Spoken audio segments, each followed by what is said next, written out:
Ha guys, Alhamdulillah permohonan untuk i-Citra telah diawalkan daripada 15 Julai ke 12 Julai.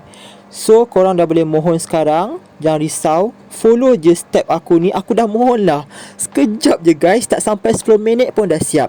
So korang just ikut step by step, okay? Jangan miss. Make sure lah, tolonglah ya, isi maklumat korang dengan betul-betul. Tak payah gopo-gapa, slow steady je guys. Chill, okay? Chill. Sebab apa? Bila kau dah isi salah, kemudian kau dah hantar, kemudian kau nak perbaiki balik kesalahan korang, dah tak boleh. Kan dah rugi kat situ. Okay, so isi pelan-pelan, slow-slow. Ikut step-step seperti yang aku tunjuk ni, okay?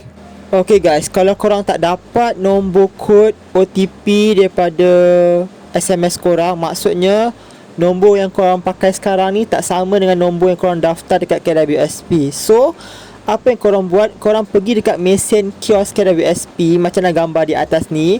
Dekat situ sahaja korang boleh tukar korang punya maklumat. Tapi kalau nak lagi leceh, korang kena pergi kaunter lah kan, berpusu-pusu. So tukar dekat kios sahaja, kios mesin KWSP warna biru atau yang warna merah tu. Senang sahaja guys. Okay guys, Alhamdulillah selepas selesai permohonan ni, korang hantar. Dan jangan lupa download ya, download permohonan korang ni in case ada apa-apa permasalahan yang akan datang. Okay guys, video kita sampai saja. Thank you for watching. Jumpa lagi. Selamat berjaya. Bye.